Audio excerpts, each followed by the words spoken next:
ক্বালু ইন্না লিল্লাহি ওয়া ইন্না ইলাইহি রাজিউন। সুসংবাদ হলো ধৈর্যশীলদের জন্য। তারা যখন মুসিবতে পড়ে, বিপদে পড়ে, তখন তারা শুধু একটা কথা কয়। কয়টা কথা? আমরা সব আল্লাহর পক্ষ থেকে এসেছি, আর আমরা সব ফিরে যেতে হবে কার কাছে? আমরা সব ফিরে যাব আল্লাহর কাছে। এর জন্য যখন যে মুসিবতের মধ্যে পড়বেন, ছেলে মারা গেছে, হঠাৎ করে কান্দেবেন না, চোখ দিয়ে পানি ছাড়বেন, আওয়াজ করে কান্দিবেন না, আল্লাহ আমার ছেলেটা নিয়ে গেলাই।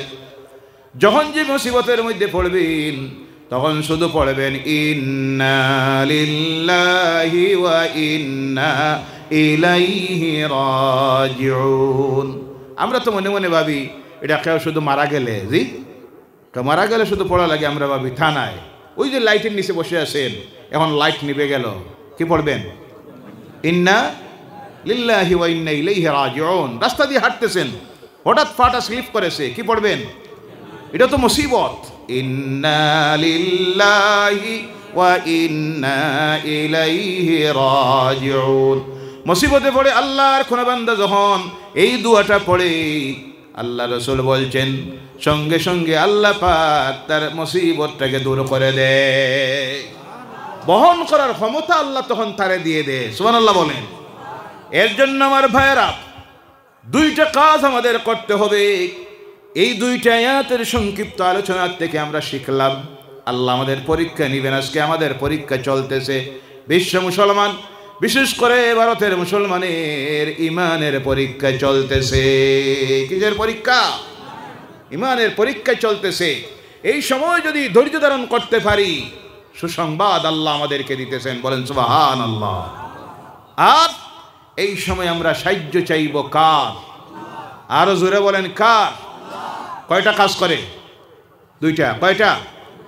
একটা হলো ধৈর্য ধারণ করব। ধৈর্য ধারণ করবেন, রাগ করবেন না, মিজাজ গরম করবেন না, ধৈর্য ধারণ করবেন। আর নামাজ পড়ে কি করে? কয় ওয়াক্তের? আবার বলেন কয় ওয়াক্তের? করো জুড়ে আল্লাহর ওয়াস্তে অনুযায়ী রাখি।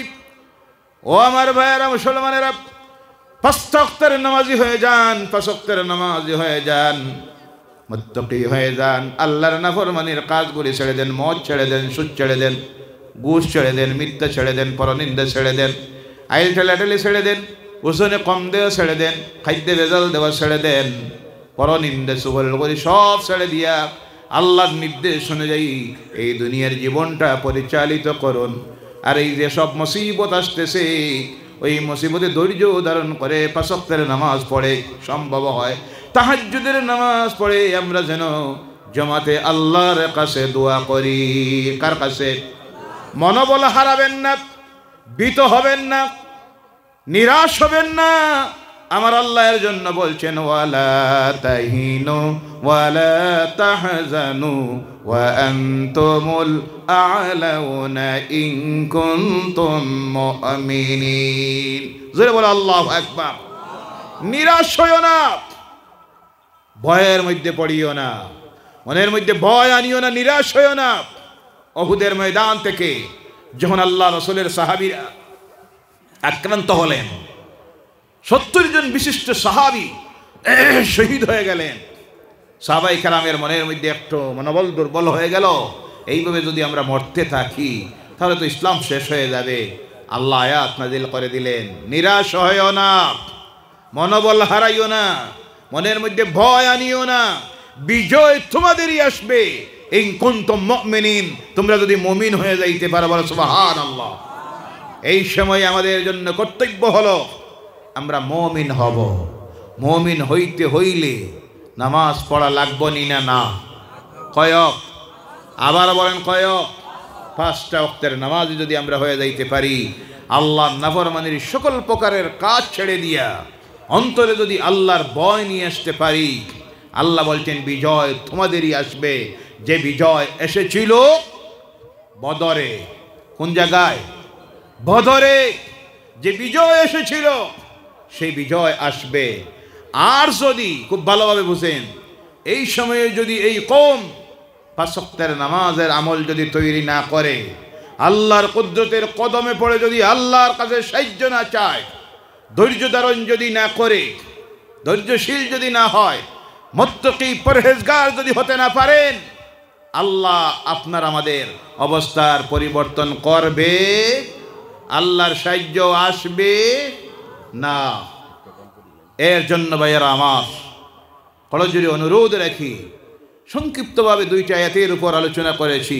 ইনশাআল্লাহ বলেন ইনশাআল্লাহ, আগামী দিনে সুযোগ হয়, সম্ভব হয়, তেলাওয়াতকৃত বাকি তিনটা আয়াতের উপর আলোচনা রাখবো ইনশাআল্লাহ।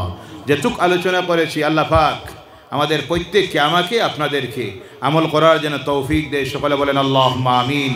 ওয়া মা আলাইনা ইল্লাল বালাগ ওয়া আখিরু দাওয়ানা আলহামদুলিল্লাহি রাব্বিল আলামিন। আসসালামু আলাইকুম ওয়া রাহমাতুল্লাহ।